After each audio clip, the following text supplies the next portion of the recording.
Hi friend, welcome to topic of study job maker. तो आज हम शुरू करने वाले हैं साइंस में first topic combination of resistance, यानी कि हमारा प्रतिरोध का संयोजन। तो इस वीडियो को शुरू करने से पहले हम बोलना चाहेंगे कि अगर आपने हमारे पिछली वीडियो को आपने नहीं देखा तो प्लेलिस्ट पे जाके आप देख सकते हैं इलेक्ट्रिक और मैग्नेटिक का। तो हम शुरू करने वाले कॉम्बिनेशन ऑफ रेजिस्टेंस, प्रतिरोध का संयोजन।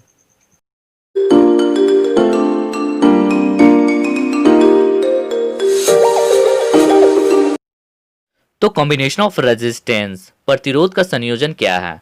किसी भी इलेक्ट्रिक सर्किट यानी कि विद्युत परिपथ में रेजिस्टेंस, प्रतिरोध का संयोजन होना, कॉम्बिनेशन होना, उसे हम कहते हैं कॉम्बिनेशन ऑफ रेजिस्टेंस कहते हैं। इसे दो भागों में बांटा गया है। फर्स्ट है सीरीज कॉम्बिनेशन यानी श्रेणी क्रम संयोजन। दूसरा है हमारा पैरेलल कॉम्बिनेशन यानी कि हमारा समांतर क्रम संयोजन। तो इसे और अच्छे से समझने के लिए हमें सर्किट डायग्राम से समझना होगा सीरीज कॉम्बिनेशन और पैरेलल कॉम्बिनेशन का। तो हम सीरीज कॉम्बिनेशन से शुरू करते हैं। हमारा सर्किट डायग्राम दिया हुआ है। R1 R2 R3 ये हमारा रेजिस्टेंस है, प्रतिरोध है, जो कि सामान्य धारा पे वो प्रवाहित होता है।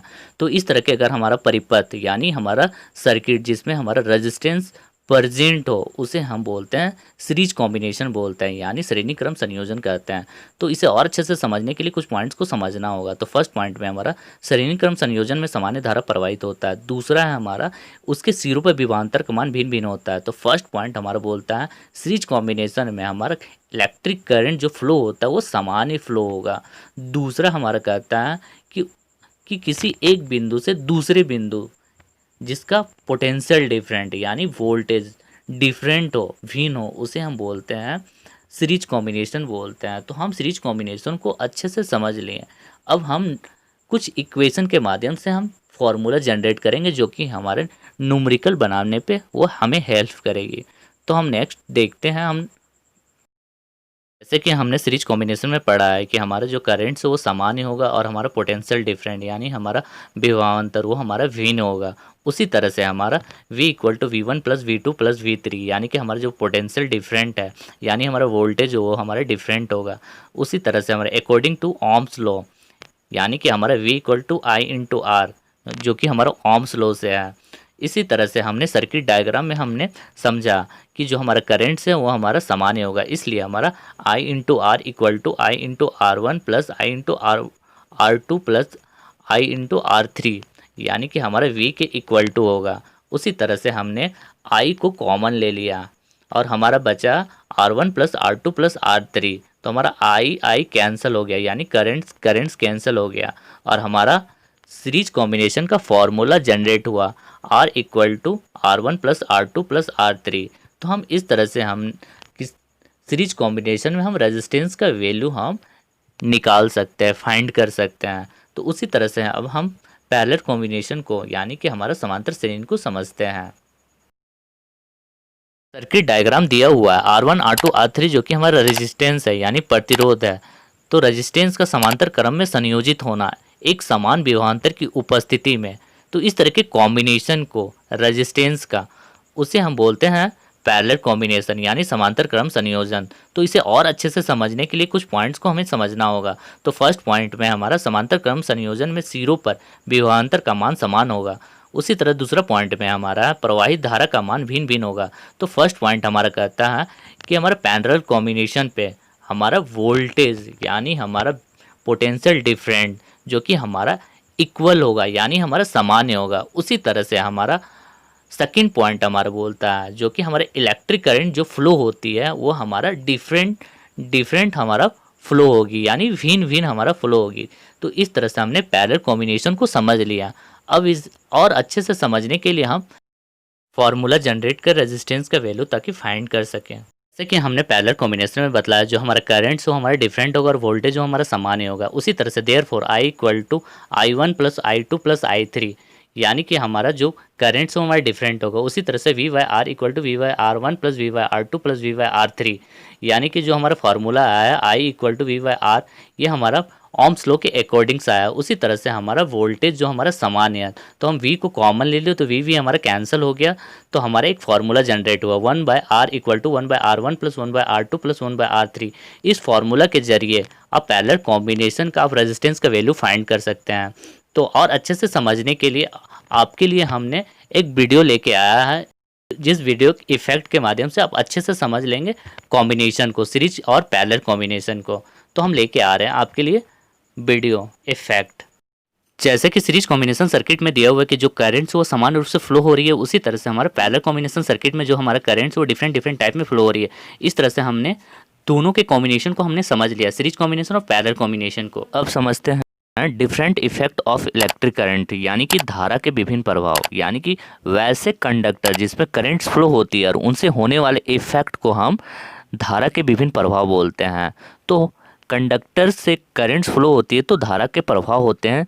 फर्स्ट है मैग्नेटिक इफेक्ट, यानी कि कंडक्टर को चुंबक के रूप में बदल जाना। दूसरा है हीटिंग इफेक्ट, यानी कि हमारा कंडक्टर को तापीय ऊर्जा में कन्वर्ट हो जाना, यानी कि ये तापीय प्रभाव होना।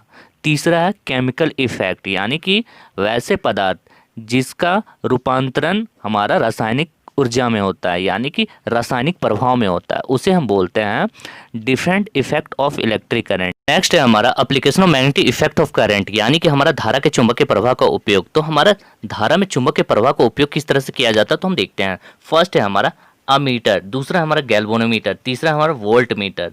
तो अमीटर और गैल्वेनोमीटर का उपयोग किस तरह से होता है तो हम अच्छे से समझते हैं। फर्स्ट है एमीटर, यह विद्युत धारा का मापन यंत्र है जिसे सदैव परिपथ में श्रेणी क्रम में लगाया जाता है। यानी कि हमारा जो इलेक्ट्रिक सर्किट है, इलेक्ट्रिक सर्किट में हमेशा सीरीज कॉम्बिनेशन में जोड़ा जाता है। यह एक मेजरिंग डिवाइस है इलेक्ट्रिक करेंट्स का। गैल्वेनोमीटर विद्युत परिपथ में विद्युत धारा की उपस्थिति बताने वाला यंत्र है। इसकी सहायता से 10⁻⁶ एम्पियर तक विद्युत धारा मापा जा सकता है। तो हम ऐसे समझते हैं कि कोई भी इलेक्ट्रिक सर्किट्स है जिसमें गैल्वेनोमीटर की उपस्थिति में वह कम से कम इलेक्ट्रिक करेंट्स को मेजर कर सकता है, यानी कि वो माइक्रो एम्पियर तक इलेक्ट्रिक करेंट्स को वो मेजर कर सकते हैं, उसे हम गैल्वेनोमीटर कहते हैं। उसी तरह से हमारा वोल्ट मीटर है, दो बिंदुओं के बीच विभवांतर मापन यंत्र है। इसे परिपथ में सदैव समांतर क्रम में जोड़ा जाता है। हम ऐसे समझते हैं कि इलेक्ट्रिक सर्किट्स में इसे हमेशा पैरेलल कॉम्बिनेशन पे जोड़ा जाता है। तो अब नेक्स्ट समझते हैं हम इलेक्ट्रिक फ्यूज। इलेक्ट्रिक फ्यूज यह सदैव परिपथ में श्रेणी क्रम में जोड़ा जाता है, यानी कि यह इलेक्ट्रिक सर्किट में सीरीज में कॉम्बिनेशन किया जाता है। यह निम्न प्रकार के मिश्र धातु से बने हुए होते हैं, यानी एलो मेटल से बने होते हैं। टीन, लेड और कॉपर, ये सभी मेटल से मिल के बने हुए होते हैं। अब नेक्स्ट हम करते हैं संट। संट किसी उपकरण से प्रवाहित होने वाला धारा का मान उसके समांतर क्रम में एक छोटा सा प्रतिरोध जोड़कर घटाया जाता है, उसे हम संट कहते हैं। तो हम अच्छे से समझते हैं, कोई एक इलेक्ट्रिक डिवाइस से प्रवाहित होने वाला करंट को समांतर क्रम में यानी कि पैरेलल कॉम्बिनेशन में जोड़ा जाता है प्रतिरोध को, यानी रेजिस्टेंस को, जिससे हमारा धारा का प्रभाव कम हो जाता है, उसे हम संट बोलते हैं। तो इसे हम और अच्छे से समझने के लिए हम सर्किट डायग्राम हम देखते हैं। सर्किट डायग्राम हमारा दिया हुआ है, आई जो हमारा करंट है और जी हमारा गैल्वेनोमीटर है, उसी तरह हमारा एस संट है, यानी कि यह प्रतिरोध रेजिस्टेंस का एक छोटा रूप है। उसी तरह से जब करंट्स फ्लो होती है गैल्वेनोमीटर से मैक्सिमम मात्रा में यानी महत्तम मात्रा में, उसे हम आई जी से डिनोट करते हैं। उसी तरह हम आई एस को डिनोट करते हैं जब करंट संट से होके फ्लो होती है यानी प्रवाहित होती है, तो हम आई एस से डिनोट करते हैं। तो इस सर्किट डायग्राम से हम समझें कि अगर किसी भी इलेक्ट्रिक डिवाइस से अगर करंट्स को फ्लो कराना हो तो हम संट का उपयोग कर संट के प्रेजेंस पे हम करंट्स को हम कम मात्रा पे हम फ्लो करा सकते हैं। तो अब हम इसे कैसे गणना करेंगे तो उसे हम देखते हैं। तो कैलकुलेशन ऑफ द संट, तो हम संट का कैसे गणना करेंगे, तो आई जी जो है हमारा गैल्वेनोमीटर से जो करंट्स फ्लो होती है तो उसे हम कैसे फाइंड करेंगे, तो I G equal to I into S बट्टे जी प्लस एस। तो इस तरह से हम इस फॉर्मूले से हम फाइंड करेंगे। उसी तरह से अगर हम करंट्स को फाइंड करना हो तो I equal to I G plus S से हम फाइंड करेंगे। तो इस तरह से हमने संट को समझ लिया। तो आज के लिए बस इतना ही friend. Thank you watching this video, like to subscribe to share. जय हिंद, जय भारत।